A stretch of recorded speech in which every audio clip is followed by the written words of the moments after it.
Radhe Radhe guys. আজ রাধা দামোদর মাসের আপনাদেরকে কিছু মাহাত্ম্য আমি বলবো।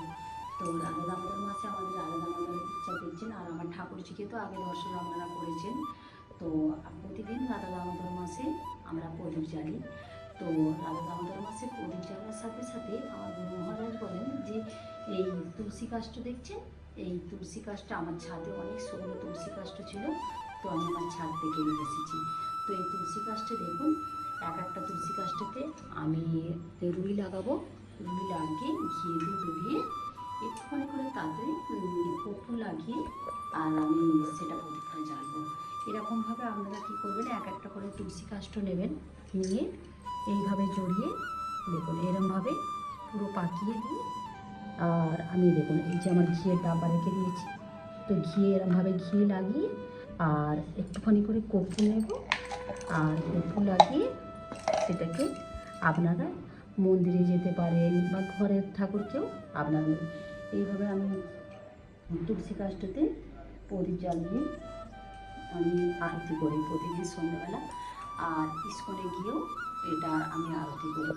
তো রাধা দামোদর মাসে গুরু মহারাজ বলেন যদি একটা তুলসী কাষ্ঠে এমনি আপনারা জেলে আরতি করেন, তাতে বলে তার বৈকুণ্ঠে গোবিন্দর কাছে বাস হয়। তাকে 60,000 কোটি জন্ম, তাকে আর মনুষ্য জন্ম নিতে হয় না, তিনি শ্রী গোবিন্দর সেবায় যান।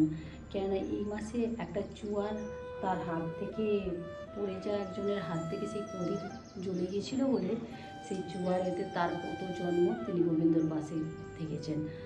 তো আমরা তো মনুষ্য জন্ম হয়েছি, তো আমাদের তো নিয়ম দামোদর মাসে প্রতিদিন একটা করে প্রদীপ জ্বালা। তো প্রতিদিন প্রদীপ জ্বালা, যেমন সকালবেলা উঠেই তুলসী আরতিও করতে পারেন, আর সেটাতেও আপনি প্রদীপ জ্বেলে করতে পারেন। একটুখানি করে ঘি লাগিয়ে তাতে কর্পূর লাগিয়ে আরতি করেন, আর সন্ধ্যাবেলা তুলসী কাষ্ঠতে আমি ঘি ডুবিয়ে ওতে প্রদীপ জ্বালিয়ে আরতি করি। যেমন রাধা দামোদরকে দেখুন, এই রাধা দামোদর আছে আমার ঘরে, তো রাধা দামোদর আগে আমার ঠাকুর ছিল করি, আর রাধা দামোদরের তুলসী কাষ্ঠতে আরতি করি, হয়ে গেছে। তো এই প্রদীপ যে জ্বালবো না, এটা আমার রাধা দামোদরের প্রথমে কীরকম পদতে 4 বার ঘোরাবেন, তারপরে নাভিকণ্ঠে 2 বার, তারপর মুখমণ্ডলে 3 বার, তারপর সর্বাঙ্গে 7 বার ঘুরিয়ে এইভাবে আরতি করবেন। তো আরতি রাধা দামোদরের অষ্টকমও আছে, তো আমি রাধা অষ্টমীর একটুখানি করছি। নমামি সরম সচ্চিদানন্দ রূপম লসৎকুণ্ডলম গোকুলে ভজমানম। নমামি সরম সচ্চিদানন্দ রূপম লসৎকুণ্ডলম গোকুলে ভজমানম। যশোদাবিয়োলোকলাঘবমানম পরমষ্টমোদান্তে তত গোপা। জয় রাধা দামোদর রাধা দামোদর রাধা দামোদর রাধে। এই দামোদর মাসে মা যশোদা আমার গোবিন্দকে দেখুন দড়িতে বেঁধেছিল। তো এই রাধা দামোদর শুধু ওটার মাহাত্ম্য নয়, তো যশোদা মা তো তাকে বাঁধতেই পারেনি, যত বাঁধে তার দড়ি ততই ছোট হয়ে গিয়েছিল। কিন্তু গোবিন্দকে ভালোবেসে যদি কেউ বাঁধে, এই দামোদর মাসের ওটাই মাহাত্ম্য। গোবিন্দকে প্রতিদিন তার সেবা করা, ভোরবেলা ওঠা, স্নান করা, প্রদীপ জ্বালা। আর তুলসী এর মাসে তো বেশি মাহাত্ম্য হচ্ছে আমার তুলসী মহারানী। তুলসী মহারানীর আরতি করা, তুলসী মহারানীকে ফুল দিয়ে সাজানো, নতুন কাপড় পরানো। তো আমার গুরু মহারাজ বলেন রাধা গোবিন্দর আরতি হয়ে গেলে সেই প্রদীপ দিয়ে আপনি তুলসীর আরতি করতে পারেন, আর রাধা গোবিন্দকে সেবা দিয়ে সেই প্রসাদই আমি তুলসী মহারানীকে নিবেদন করতে পারেন। তাই বলেছেন এই মাসে যত বেশি নাম জপ করবেন তত ভালো। কেন এই মাসের যেটা আপনি নাম জপ করেন তার চেয়ে অধিক মাত্রায় আপনি এই মাসে নাম জপ করলে সেটাই তার ফল সবচেয়ে বেশি ভালো হয়।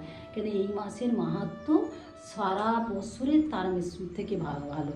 কেন এই মাসে যিনি এই প্রদীপ জ্বালেন বা ব্রত করেন, এই মাসে অনেকে 1 মাস ব্রত রাখে।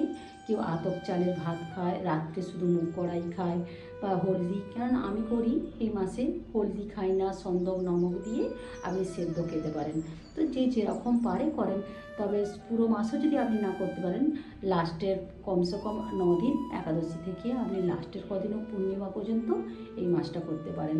তো রাধা দামোদরের অপার কিমা সবার উপরে থাকে। তা রাধে রাধে। দেখো আমি প্রতিদিন সন্ধ্যাবেলা আমার ঘরের পাশে ইসকন টেম্পল আছে, তো আমি এখানে চলে আসি। প্রতিদিন সন্ধ্যাবেলা আরতি হয়, আর রাধা দামোদর মাসেতে এখানে প্রতিদিন রাধা অষ্টকম হয় আর প্রদীপ জ্বালা হয়। তো দেখো আমাদের এখানে ইসকনের রাধা কৃষ্ণটা কত সুন্দর, আজ পিঙ্ক কালারের ড্রেস পরিয়েছে, প্রতিদিন আলাদা আলাদা সাজায়। তো খুব ভালো লাগে, সবাই মিলে প্রদীপ জ্বালে, কীর্তন হয়, আরতি হয় এখানে। তো রাধে রাধে গাইস, ভিডিওটি এখানেই শেষ করলাম। আপনাদের ভালো লাগলে সাবস্ক্রাইব করুন, শেয়ার করুন।